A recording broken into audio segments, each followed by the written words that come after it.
Welcome back to Freedom Diggers Metal Detecting. Jim here for you.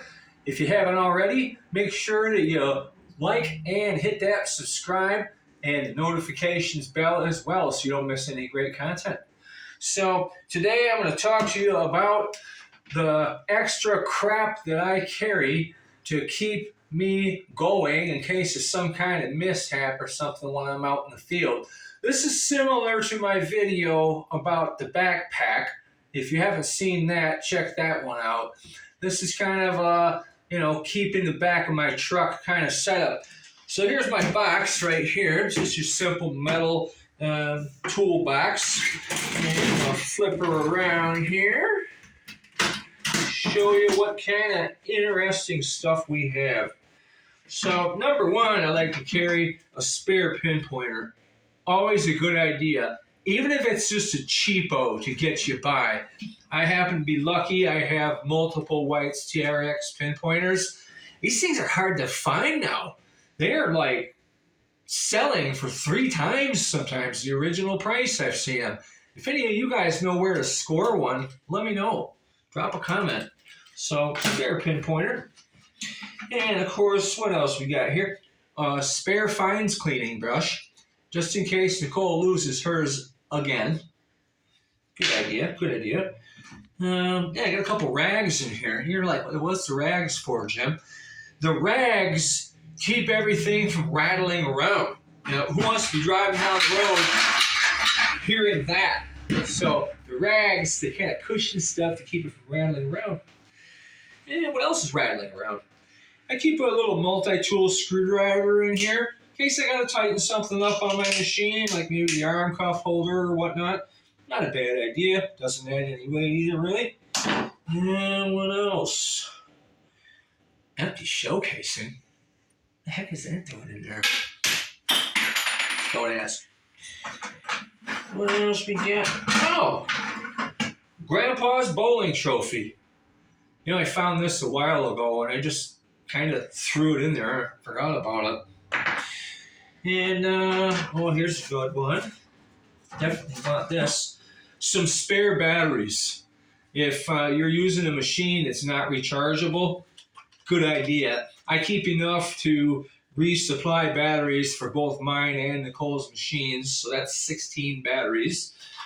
If I upgrade to a machine with rechargeable, I might not need them anymore. And talking about mishaps, broken coil bolts. Sometimes that happens. This is a factory coil bolt, and you can get these from, your manufacturer or online or whatever, but if you don't want to go to that hassle, you can go to the hardware store and just pick up a toilet seat bolt. That's what this is. And it's the same size, it's just a little bit longer, and it comes in handy if you break your coil bolt. It's also handy if you go to use a porta-john and, maybe the seat in there is broken. I don't know. Cat's over here playing with the spent shell casing. I'm going to take that away from you, buddy. Keep some of this. This is the Velcro tape. This is great if you got a loose coil wire dangling around on your machine and you don't want to take the time to do a rewrap to make her tighter. You can just grab some of this and wrap it around the rod and it'll hold your wire nice and tight in place. Good thing to have. And along those lines, I keep some of these too. These are actual clips that go on the shaft of your machine to hold your coil wire. The White's machines came with these. They're a great idea. I got a few of these laying around.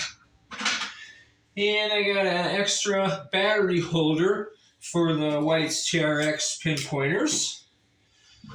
And I also have, these are adapters that'll hold a 9-volt battery in a White's TRX. You can use either a 9-volt or a AA. Something that I wish that some of the other manufacturers would do. That'd be great. What else we got? Got a little fines container here in case someone's coming along with us. They can use this to put some of their better stuff in, their top pocket fines. And what's this? A weedie. Speaking of top pocket fines, I don't have a top pocket. We'll put her in the front. Keep some of this around too. You might have seen my short about preventing having poison ivy rash. I don't remember if that was a short or full length, but I did a whole video on this. Excellent product at preventing poison ivy. And I always keep a little extra around. This is like a lotion.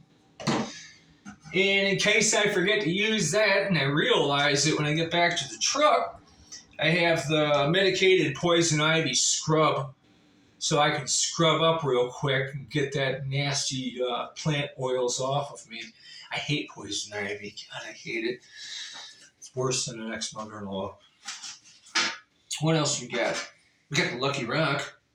Another thing, I don't know why it's in there, but it's just kind of in there. All right, moving on to the bottom. Got a spare digger in here. This is the Predator Raptor as featured in my hand tools video. She's a bit heavy, but it's good to keep a spare digger around, again, in case you have a visitor or if you get on a site where you just need a little extra, oomph to get down in there. I keep that in there. And a couple extra pairs of gloves in case mine wear out, or again, we have a visitor. And a few simple nail aprons for guest hunters. And some spare bug spray.